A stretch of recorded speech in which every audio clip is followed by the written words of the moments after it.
하나님께서 이스라엘 백성을 애굽에서 이끌어내시는데 원망하고 불평하고 하나님의 은혜를 감사하지 않는 그 출애굽 1세들을 다 죽게 했습니다. 여호수아 갈렙 이외에는 가나안 땅에 들어가지 못한다, 이렇게 말씀을 하시고 난 뒤에 신명기는 출애굽 2세에게 모세가 설교를 했어요. 고별 설교라고 말할 수 있는데요, 이 고별 설교 가운데서 무엇을 가르쳐 주는가 하면 우리가 똑똑하고 우리가 잘나서 우리가 의로움을 행해서 하나님께서 가나안 땅을 주신다, 이렇게 생각하지 말라는 거예요. 우리 4절 읽습니다. 시작. 네 하나님 여호와께서 그들을 네 앞에서 쫓아내신 후에 네가 심중에 이르기를 네 공의로움으로 말미암아 여호와께서 나를 이 땅으로 인도하여 들여서 그것을 차지하게 하셨다 하지 말라, 이게 나오죠. 가나안 땅을 너희가 차지하게 될 때 우리가 의롭게 행해서 그 땅을 차지했다고 그렇게 말하지 말라는 거예요. 그래, 어떻게 왜 이렇게 차지하게 했느냐? 그들의 그 원주민들이 악을 행함으로 하나님께서 그들을 쫓아서 주셨다 이거예요. 근데 쫓아 주시는데 누구에게 맹세하시는 거면 아브라함과 이삭과 야곱에게 맹세했기 때문에 그들을 쫓아내고 바로 약속대로 주었다 이거예요. 그러면 지금 하나님은 무조건 당신의 마음에 든다고 해서 다 내쫓아버리고 넣어줄게, 이런 분이 아니다 이거예요. 하나님은 이 모든 세상을 만드시고 세상을 관리하시면서 가장 악한 자들, 악도 어느 정도 무조건 조금만 죄진다고 다 없애버리고 그러면 살아남을 수가 없잖아요. 돌아오기를 기다리는데 더 이상 이젠 돌아올 수가 없다 이거예요. 예를 들어서 여러분이 아팠을 때 낫을 수 있다고 했을 때는 계속 고치기 위해서 힘쓰고 애쓰고 그런데 이제는 현대의학으로서는 해결할 수가 없습니다. 길어야 1개월입니다. 그렇다고 한다면 여러분 1개월이라고 한다고 할 때 이미 모든 걸 다 내려놓고 어디에 요양을 보낸다 할지라도 거기에서 평안하게 준비하면서 가게 한다고 하는 그런 차원 속에서 준비했으면 준비했지 그거 낫게 해달라고 그럴 사람 없다 이거예요. 그런 사람은 바로 이렇게도 죽고 저렇게도 죽어요. 마찬가지로 죄가 하나님께 상달되어 버렸을 때는 멸망이 되는데 그들이 조금 죄를 지었을 때는 참고 이제나 저제나 돌이켜서 회개하고 돌아오느냐라고 기다리는데 돌아올 기미가 보이지 않고 계속적으로 쌓아가고 있다. 무엇을 쌓아가고 있느냐? 죄를 쌓아가고 있다. 그럴 때는 이제는 최고 찰 때까지 찼다 이거예요. 그러면 내쫓아버리고 바로 내가 택한 자에게 그들을 주겠다. 그런 차원 속에서 아브라함과 이삭과 야곱에게 맹세하시고 약속하셨던 그 땅을 이스라엘 백성이 주었다, 이런 말씀이에요. 여러분, 예를 들어서 그 아브라함에게 약속을 하셨죠. 내가 너를 그 하늘의 별과 땅의 모래수와 같이 많은 민족을 이루게 해주겠다. 그러면서 동서남북을 찾아봐라, 이 모든 땅을 네게 주리라 라고 말씀하시는데 하나님께서 제사를 지내라는 거예요. 제사를 지냈습니다. 새를 쪼개지 않았습니다. 솔개가 와서 거기 앉았습니다. 그날 밤에 하나님께서 나타나셔서 아브라함아, 너는 400여 년 동안 이방인의 객이 되고 3-4대 만에 이 땅으로 돌아올 것이다 라고 말씀하셨어요.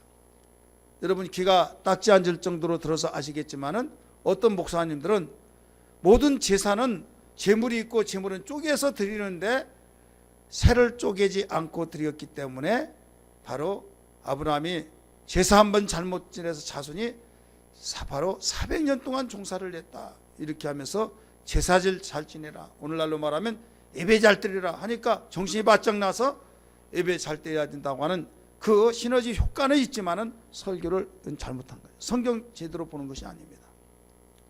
설교는 거기 앉아서 그 제사 지낸 것이 참 그렇지 거룩하지 못한 것까지 보였지만은 이 새를 쪼개라고 하는 내용이 없어요. 여러분 성경을 읽어서 아시겠지만 새는 쪼개요, 안 쪼개요? 몰라요? 안 쪼갭니다. 그런데 새를 쪼개지 않아서 죄졌다고 하는 사람은 성경을 지극히 모르는 사람이에요. 그러면서 왜 하나님이 400년 동안 그 종사를 하게 하시느냐면 아모리 족속이 약속에서 줄 땅을 그 원주민들이 죄악이 아직까지는 목까지 차지 않았다 이거예요. 멸망할 때까지 되지 않았다. 거기까지 차면 내가 몰아내겠다. 근데 하나님은 전제하시기 때문에 그때가 약 400년이 된다 이거예요. 이렇게 말씀하셨던 걸 믿기 바랍니다. 성경 한번 봅니다. 창세기 15장 16절 말씀. 창세기 15장 16절.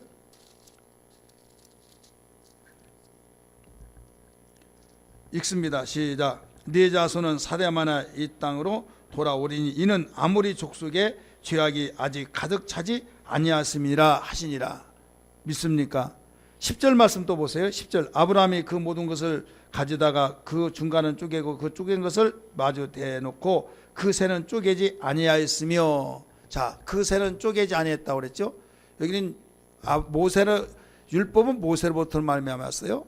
근데 지금 아브라함에게 말씀이기 때문에 율법 시대가 아닙니다.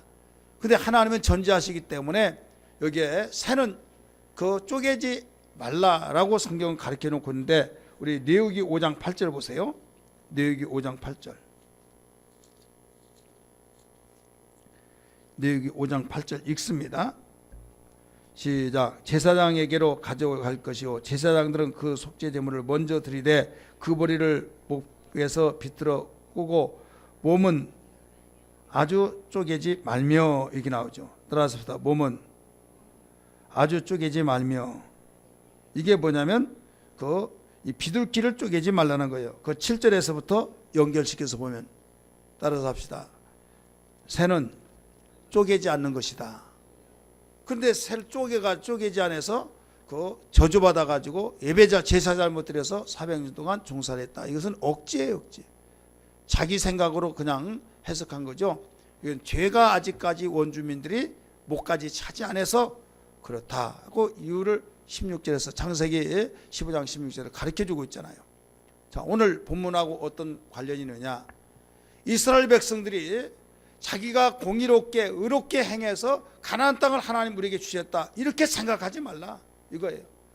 원주민들이 죄악이 가득 채워졌고 그 원주민들이 악함을 행해서 그들을 멸하기 위해서 바로 그들이 멸망당한 거지, 너희가 똑똑해서 거기에 온 것이 아니다. 아브라함에게 약속을 했기 때문에 그들을 몰아내고, 그들이 뭐 때문에 털려나갔어요? 뭐 때문에 멸망했어요? 죄 때문에. 따라서 합시다. 죄 때문에. 그래서 너희가 의롭다고 깨끗하다고 생각하지 말아라 이겁니다. 오늘 본문 말씀 5절 또 읽습니다. 신명기 9장 5절 읽습니다. 시작. 네가 가서 그 땅을 차지하면 네 공의로 말미암도 아니며 네 마음이 정직함으로 말미암도 아니요 이 민족들이 악함으로 말미암아 네 하나님 여호와께서 그들을 네 앞에서 쫓아내심이라. 여호와께서 이같이 하시면 네 조상 아브라함과 이삭과 야곱에게 하신 맹세를 이루려 하심이니라. 아멘. 아멘. 6절 말씀 또 읽습니다. 시작. 그러므로 네가 알 것은 네 하나님 여호와께서 네게 이 아름다운 땅을 기업으로 주신 것이 네 공의로 말미암은 것이 아니니라. 너는 목이 곧은 백성이니라. 그러니까 네가 조금이라도 깨끗하게 살았다, 우리가 공로를 세웠다, 의롭게 행했다, 정직하게 행했다, 그런 생각하지 말라는 거예요. 오히려 너는 목이 곧은 자다 이겁니다. 그러면 오직 아브라함과 이삭과 야곱에게 맹세해서 그들에게 맹세했기 때문에 그들 원주민들이 악을 행했고, 그렇기 때문에 그들을 멸망시키고 맹세하고 약속했기 때문에 너희들에게 준 것이다, 이렇게 가르쳐 줬어요. 자, 여기서는 무엇을 우리에게 가르쳐 보느냐. 여러분, 우리에게 구원받는 것도, 우리에게 은혜 받는 것도, 우리에게 축복하신 것도 모두 은혜란 걸 믿기 바랍니다. 따라합시다. 오직 은혜입니다. 조금 축복받으면, 여러분이 어떤 잘 나가면 나는 이렇게 살았다라고 생각하면 오해입니다. 오직 첫째도 둘째도 셋째도 하나님의 은혜란 걸 알아야 될 줄 믿습니다. 그래야만 교만하지 않는 거예요. 대부분 사람들이 잘 나가다가 무너진 이유가 뭐냐면, 죄를 짓다가 교만하면 벌써 자기 의가 나타납니다. 우리는 의가 다 죽어버리고 장사 지내고 그 다음에 주님의 의가 나타나야 될 줄 믿습니다. 예수 피의 공로의 의가 나타나고 우리는 정말로 이제 믿음으로 살아가는 그 고백이 돼야 된다 이 말입니다. 그래서 어떤 일이 있더라도 우리는 무엇보다도 하나님께 버림받지 말자. 오늘 제목이에요. 따라서 하나님께 버림받지 말자. 자, 버림받지 않기 위해서는 어떻게 해요? 죄 짓지 말자 이거예요. 죄 짓지 말자. 그러면 죄를 지어서 망했던 것처럼 어떤 일이 있더라도 우리는 죄 짓지 말자. 그러면 죄를 짓지 않으면 내가 죄를 짓지 않았으니까 나는 망하지 않았다. 이건 율법적인 신앙입니다. 여기는 오히려 너희는 목이 곧은 자다 이렇게 가르쳐줬어요. 율법보다 복음은요 더 죄를 강화시키고 있다는 걸 알아야 말입니다. 율법은 돌로 쳐 죽이고 막 어떤 자를 돌로 쳐 죽였어요. 죄 지는 자. 그러나 복음은요, 그 율법은 증인이 있어야 말입니다. 눈으로 봐야만 됩니다. 그런데 아무도 모르고 나 마음으로만 음탕한 맘 먹든 탐욕을 가지든 여러 가지 그 미움을 갖든 그러면 아무도 몰라요. 하나님만이 알고 나만이 알아요. 그런데 이미 살인했느니라 간음했느니라 도둑질했느니라 복음은 그렇게 가르치고 있습니다. 믿으시길 바랍니다. 예수님이 그렇게 가르쳐주셨잖아요. 미워하는 자는 이미 살인했느니라 탐심을 가진 자는 도둑질했느니라 음욕을 품는 자는 간음했느니라. 자, 이렇게 보면 도둑질 안 한 사람이 어디 있겠으며, 여러분 다 우리가 살인하지 않은 사람이 어디 있겠으며, 간음하지 않은 사람이 어디 있겠으며, 하나님 앞에서는 다 죄인이란 걸 알아야 될 줄 믿기 바랍니다. 따라서 하나님 앞에는 모두 죄인이다. 그러니까 하나님 앞에 죄인이지만 하나님의 은혜로 말미암아 우리에게 구원 주셨고, 은혜로 말미암아 적과 꿀이 흐르는 땅과 같은 영원한 천국을 주셨고, 은혜로 말미암아 우리에게 하나님이 약속하신 놀라운 이 축복을 허락하신 걸 믿으시길 바랍니다. 그러므로 우리는 절대로 정말로 죄짓지 않으려면 어떻게 하느냐, 하나님이신 은혜를 망각하지 말아야 될 줄 믿습니다. 따라서 합시다. 하나님의 은혜를 망각하지 말자. 그래서 항상 그 은혜를 감사하며 찬양하며, 그래서 하나님께서 나에게 은혜 주신 걸 잊어버리면 그때부터 문제가 생긴 거예요.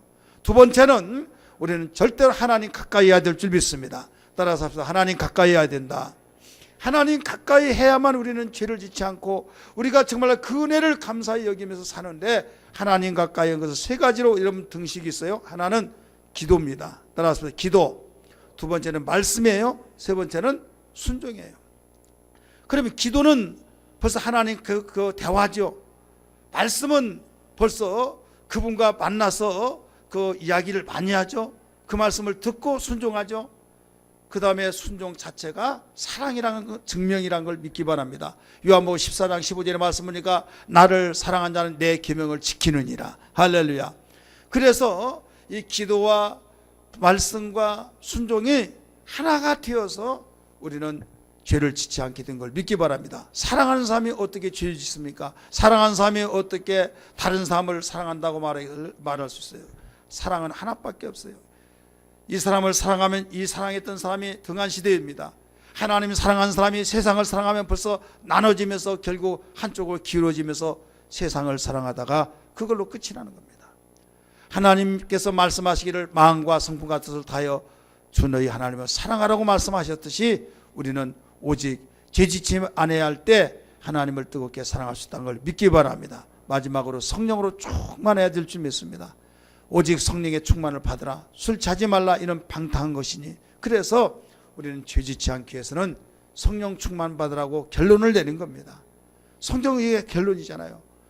열심히 훈련받았지만 성령 충만하지 않으니까 주님을 부인하고 저주하고 맹세하면서까지 또 다 도망가 버렸고, 그렇게 열심히 했던 그 사람들이 바로 성령 충만하지 못하니까 다 옛날 사람이 되어버렸던 구약시대 사울왕 같은 경우 보세요.